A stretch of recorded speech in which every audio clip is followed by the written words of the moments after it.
नमस्कार।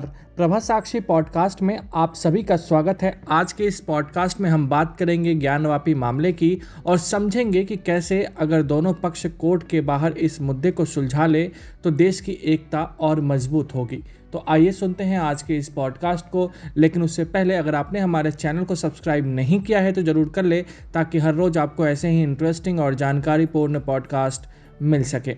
ज्ञानवापी मामले की लड़ाई हाईकोर्ट और सुप्रीम कोर्ट की चौखट से होते हुए पुनः वाराणसी की जिला कोर्ट में पहुंच गई है। दोनों ही शीर्ष अदालतों को जरा भी यह नहीं लगा कि जिला अदालत उक्त मामले की ठीक से सुनवाई नहीं कर रहा है। सुप्रीम कोर्ट ने बहुचर्चित ज्ञानवापी मामले की सुनवाई जिस तरह वाराणसी की सिविल अदालत की बजाय जिला अदालत को सौंपी और उसे 8 हफ्ते में सुनवाई पूरी करने को कहा, उससे यही प्रतीत होता है कि ज्ञानवापी मस्जिद का विवाद अयोध्या के प्रभु राम जन्मभूमि विवाद की तरह लंबा नहीं खींच पाएगा। सब जानते हैं कि अयोध्या विवाद में मुस्लिम पक्षकारों ने कोर्ट के भीतर किस तरह से लटकाने भटकाने का काम किया था। यदि सुप्रीम कोर्ट के आदेशानुसार वाराणसी की जिला कोर्ट में सुनवाई आगे बढ़ी तो यह सुखद होगा कि ज्ञानवापी मस्जिद विवाद का निस्तारण 2 महीने के भीतर हो जाएगा, जो कि दोनों पक्षकारों के लिए ही नहीं बल्कि देश प्रदेश के अमन चैन के लिए भी जरूरी है। ज्ञानवापी को लेकर पिछले कुछ दिनों से जिस तरह का माहौल गरमाया हुआ है वह होना तो नहीं चाहिए था, क्योंकि मामला कोर्ट में चल रहा है।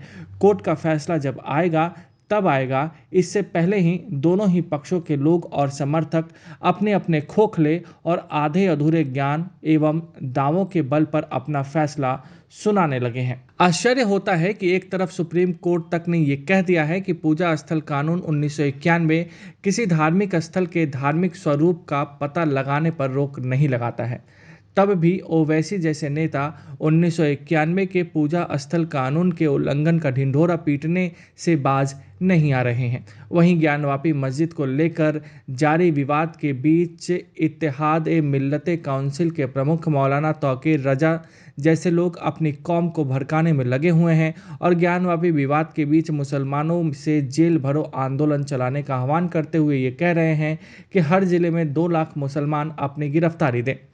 दिल्ली के इंडिया इस्लामिक सेंटर में आयोजित एक कार्यक्रम में मौलाना तौकीर रजा ने कहा कि अगर ज्ञानवापी पर कुछ नहीं किया गया तो यह भी बाबरी मस्जिद की तरह पाबंदी लगेगी। तौकीर रजा हाल में ही संपन्न हुए उत्तर प्रदेश विधानसभा चुनाव में कांग्रेस के साथ खड़े नजर आए और मुसलमानों से कांग्रेस के पक्ष में वोटिंग करने की अपील की थी, लेकिन उनकी बात किसी मुसलमान ने नहीं सुनी। ओवैसी और तौकीर ही नहीं, तमाम मुस्लिम धर्म गुरु कयामत तक मस्जिद रहने की बात कर रहे हैं। चूंकि यह बेहद संवेदनशील प्रकरण है, इसलिए यह सभी के हित में है कि इस मामले का जितना जल्दी संभव हो समाधान निकल जाए। निसंदेह ऐसा न्यायपालिका की सक्रियता से ही संभव है। इस मामले में न्यायपालिका के स्तर पर वैसी देरी नहीं होनी चाहिए जैसे अयोध्या मामले में हुई और जिसके नतीजे अच्छे नहीं रहे। इसके साथ ही नेताओं को भी ज्ञानवापी मस्जिद और विश्वेश्वर मंदिर मामले में फूंक फूंक कर कदम रखना चाहिए। ज्ञानवापी मस्जिद विवाद पर सपा प्रमुख और पूर्व मुख्यमंत्री अखिलेश यादव का बयान भी काफ़ी शर्मनाक है। ज्ञानवापी विवाद के बीच एक कार्यक्रम में हिस्सा लेने अयोध्या पहुंचे अखिलेश यादव ने वहीं से विवादित बयान देते हुए बीजेपी को तो निशाने पर लिया ही, इसके साथ ही अखिलेश यादव ने ज्ञानवापी विवाद को राम मंदिर विवाद से जोड़ते हुए यहां तक कह दिया कि रात के अंधेरे में मूर्तियां रखवा दी गई थी। उन्होंने शिवलिंग मिलने के दावे पर कहा कि कहीं भी पत्थर रख दो तो मंदिर बन जाता है। आश्चर्य होता है अखिलेश के मुंह से ऐसे बयान सुनकर। अखिलेश से समझदार तो आजम खान निकले। जेल से छूटकर आजम खान जब रामपुर में मीडिया से रूबरू हुए तो उनसे ज्ञानवापी पर सवाल पूछा गया तो उन्होंने मामला न्यायालय में होने की बात करते हुए किसी भी तरह का बयान देने से मना कर दिया। ज्ञानवापी मामले पर सपा अध्यक्ष अखिलेश यादव के विवादित बयान के बाद ही उनकी पार्टी के एक और नेता ने इस मामले में भड़काऊ बयान दे दिया। अक्सर अपने विवादित बयानों की वजह से चर्चा में रहने वाले संभल से सांसद शफीकुर रहमान बर्क का ज्ञानवापी मामले पर भड़काऊ बयान सामने आया है। उन्होंने कहा कि ज्ञानवापी मस्जिद पर कब्जा हम बर्दाश्त नहीं करेंगे। उन्होंने कथित रूप से कहा कि अगर ज्ञानवापी को सील किया जाएगा तो कई जानें कुर्बान की जाएंगी। बहरहाल, एक तरफ ज्ञानवापी मस्जिद विशेश्वर विवाद कोर्ट में चल रहा है, तो वहीं दूसरी तरफ कुछ लोग चाहते हैं कि यह विवाद कोर्ट की बजाय हिंदू और मुस्लिम दोनों पक्षों के लोग आपस में मिल बैठकर सुलझा ले। ऐसी सोच रखने वालों का तर्क है कि इससे सामाजिक सद्भाव को बल मिलने के साथ ही राष्ट्रीय एकता का भी भाव प्रबल होगा। अयोध्या मामले में ऐसा नहीं हो पाया था, इसलिए स्वस्थ संवाद की बजाय वाद विवाद को ज़्यादा तुल दिया गया। इसकी भी अनदेखी नहीं की जा सकती है कि अयोध्या मामले को आपसी बातचीत से हल करने में कई राजनीतिक दल बाधक बने थे। उनका स्वार्थ इसी में था कि किसी तरह से इस विवाद का समाधान न हो पाए। कम से कम इस बार ऐसे राजनीतिक दलों को अपनी राजनीतिक रोटियां सेकने का मौका नहीं दिया जाना चाहिए, लेकिन ऐसा हो पाएगा, इस बात की संभावना काफ़ी कम है।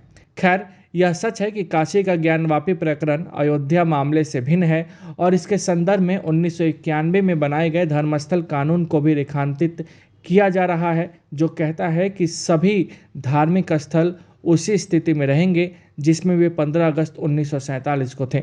लेकिन इस कानून में कुछ अपवाद भी हैं। यह उल्लेखनीय है कि सुप्रीम कोर्ट ने ज्ञानवापी मामले की सुनवाई करते हुए ये कह दिया कि किसी स्थल के धार्मिक चरित्र यानी उसके रूप स्वरूप का आकलन प्रतिबंधित नहीं है।